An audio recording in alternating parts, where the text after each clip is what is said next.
Well, I've got an answer to that question. It's called the public sector. That at least 4.1 million Canadians who work for the government in some capacity, whether you're talking local, provincial, or federally. So let me repeat the answer to the question when reporters or media personalities are asking Justin Trudeau or anyone else that wants to ask him that question, what does the middle class mean to him?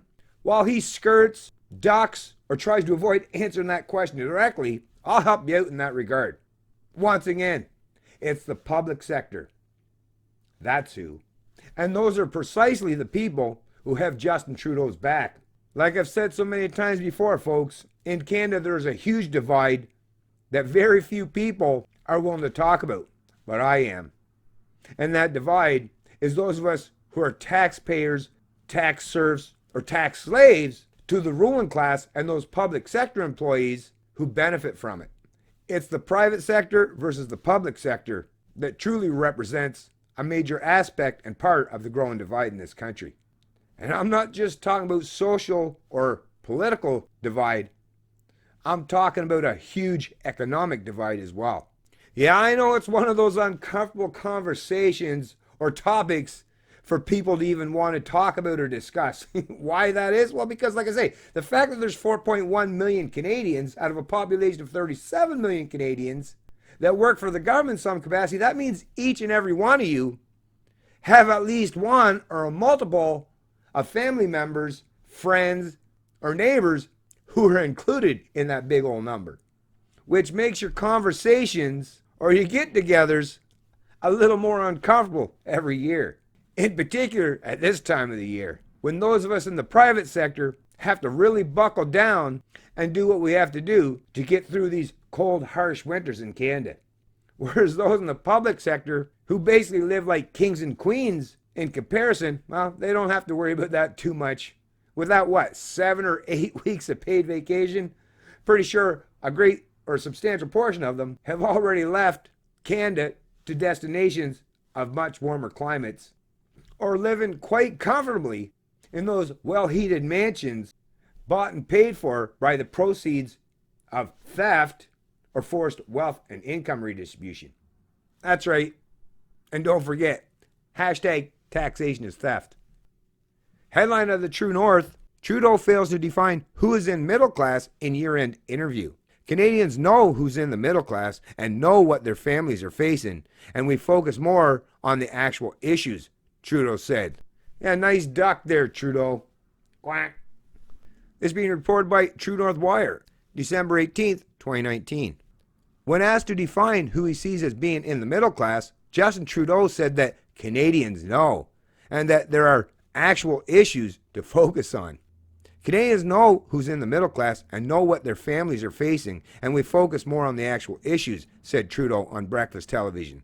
Canadian, simple answer to the question, right? But nope, he can't even answer a simple question is, well, how do you, since you're, especially now he's got a minister of middle class, right? Since you're making this a big ordeal or a big spectacle, and the middle class is something you've talked about basically since you come to power and even in your first term, yeah, maybe Canadians are truly curious and want to know, who the hell are these people that you're talking about or you're referencing?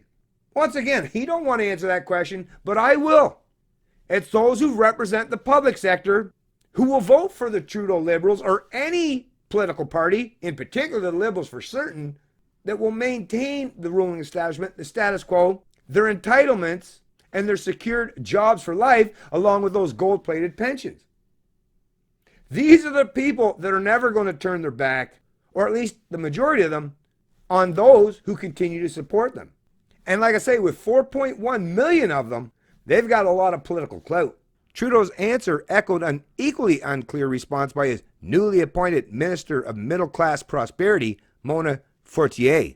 In November, Fortier struggled to provide a definition for the middle class and her cabinet role during an interview on the CBC radio program The Current with Laura Lynch.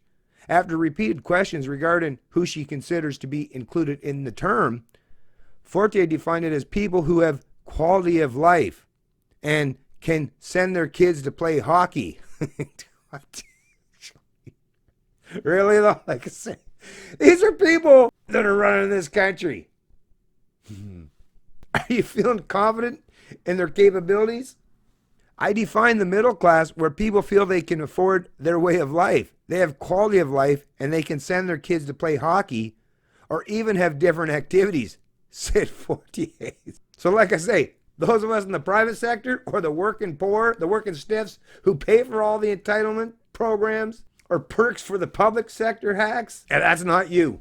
A mandate letter released earlier this month also left Canadians wonder what exactly 48's new position would entail. Most of the tasks assigned to 48 by Trudeau related to a role as the Associated Minister of Finance and not to the new ministerial position. Shortly after the cabinet position was revealed, commentators and Canadians criticized the lack of clarity and questionable need for such a new minister. Great article out of True North. True North is definitely, once again, hey, support True North. Donate to them. Make sure you're at least subscribed to the YouTube channel. Do whatever you can, like I say, to help support some of these media outlets who are challenging the status quo or the media establishment in this country. I mean, that is what is desperately needed at this point in time, folks. That's what's going to give us power. Money is power in this world. And if you don't got it, yeah, good luck challenging the status quo or the ruling establishment who have access to the wallets and purses of millions of Canadians. And they don't even have to ask. They just take. It's Canadian Libertarian, and I love liberty.